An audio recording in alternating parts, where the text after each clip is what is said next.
Hello, I'm Mario Toneguzzi, managing editor of Canada's podcast, taking care of business today with Simon Worsfold,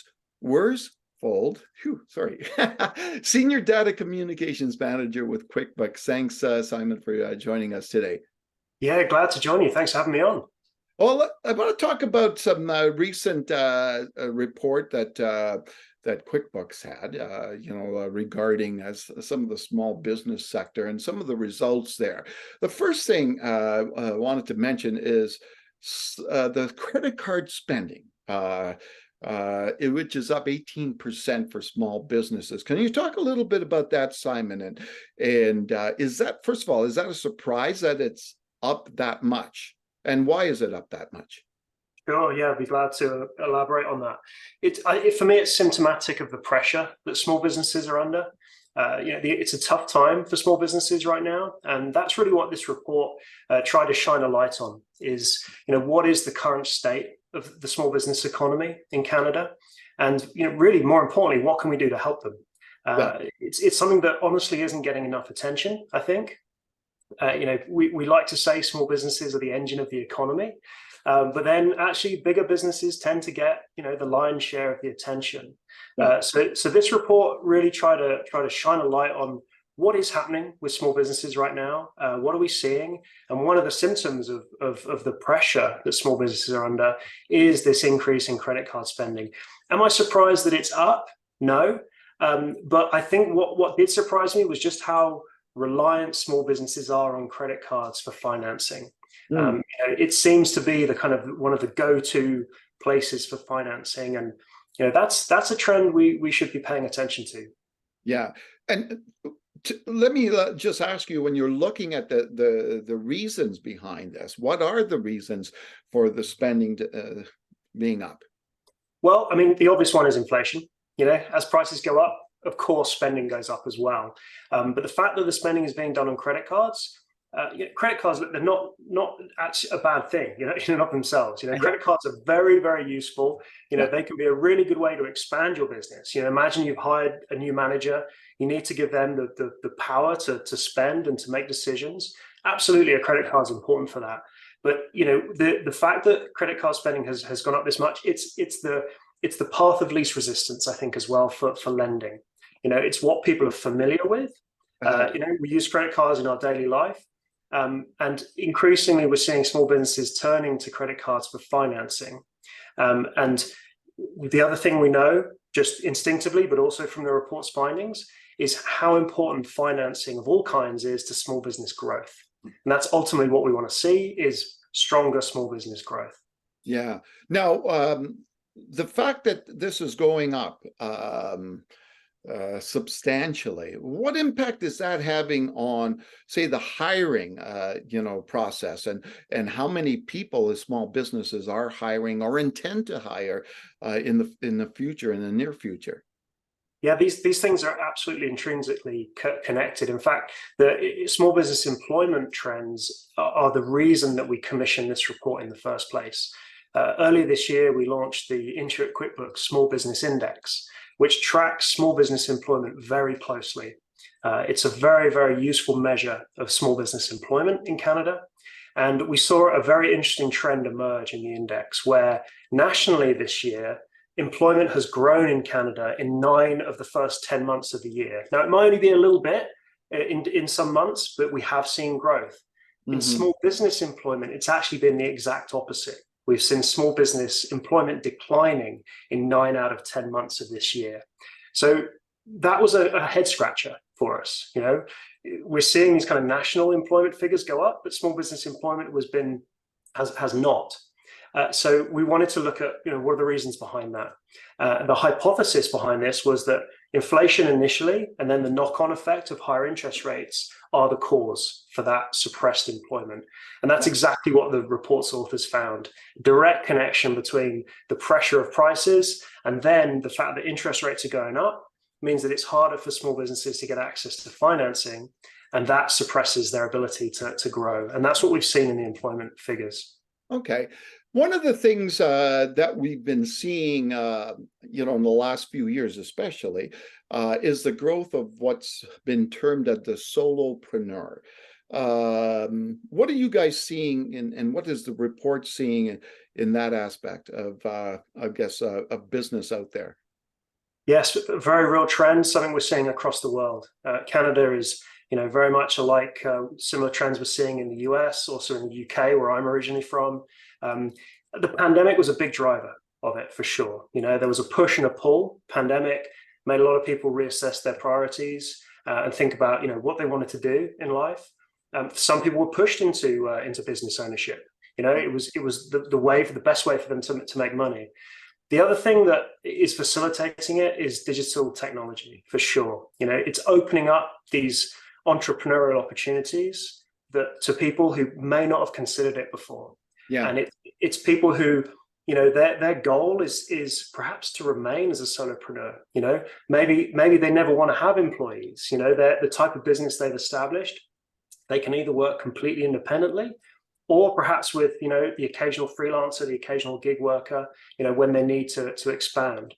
So I think that does also play into these employment trends a little bit. We are seeing this surge of new business growth across North America, Canada, as well as the US. Yeah. And as I said, that's facilitated by these trends. So you're seeing this shift in employment a little bit towards people who are creating their own employment opportunities, perhaps rather than working for a business. Yeah. And there's a push and a pull, as I say. It's partly because people want to do it, but for other folks, it's circumstances pushing them that way. All right, and one of the big things for small businesses, especially, is finding capital, right?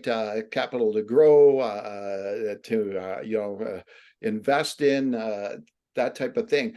Where are we at these days with access to funding for small business?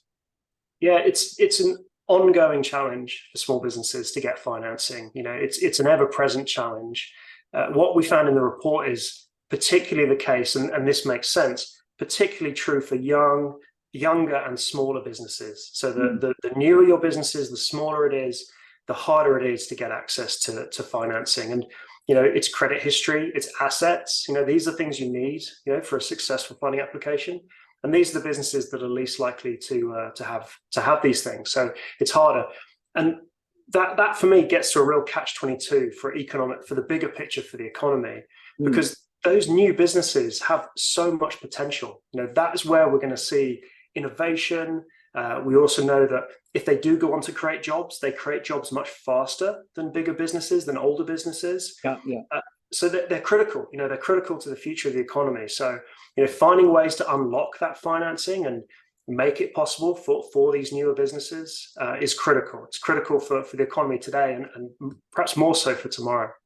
Okay, and obviously, these small businesses have gone through a tough time, with the pandemic, and I know the Canadian Federation of Independent Business has talked a lot about the level of debt that they've incurred, through the pandemic. I think the average is over $100,000, and then of course, you've got the repayment of the Canada emergency business account looming for them as well. With businesses that are like that, that are heavily in debt, is it tougher for them to get that financing because of that debt load? I would expect so. And that's the report what we tried to look at here is, what are some solutions for small businesses that are facing these situations? If folks are not already working with an accountant, that's absolutely number one. You've got to make really good friends with your accountant, paying really close attention to your finances, 100%. It's sometimes hard to prioritize when you want to delight your customers and spend time growing your business, but actually paying attention to the numbers, super important. Yeah. We also found your choice of lending partner is really important as well. So being more choosy about who you turn to for loans and for support. The other thing that we saw a really strong correlation with business resilience and access to capital and confidence is just using digital tools generally. And now by digital tools, it's really anything that you could use to kind of reach customers, manage your business, grow your business, and yes, look after your finances and payments. We found a really positive correlation there between the more people use digital tools, and the more likely they were to be growing and also have access to financing. All right, wonderful. Well, thanks very much, Simon, for joining us. Is there anything else that you wanted to add that I didn't ask you about? I'd encourage people to download the report. It's available for free on the QuickBooks blog in Canada.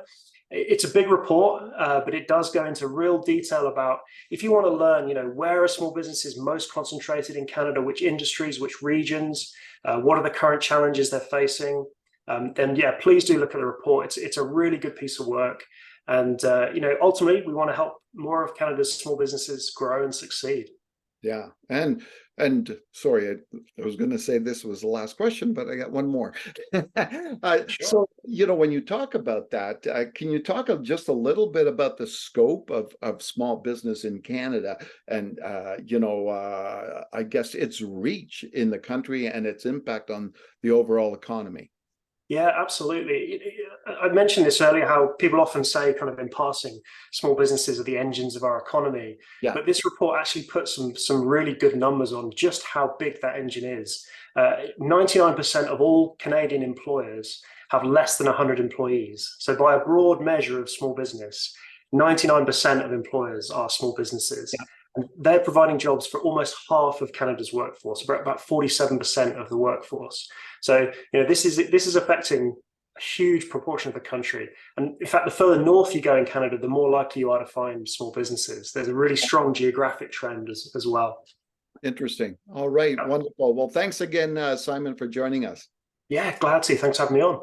All right, that was Simon Worsfold, who is Senior Data Communications Manager for QuickBooks at Intuit.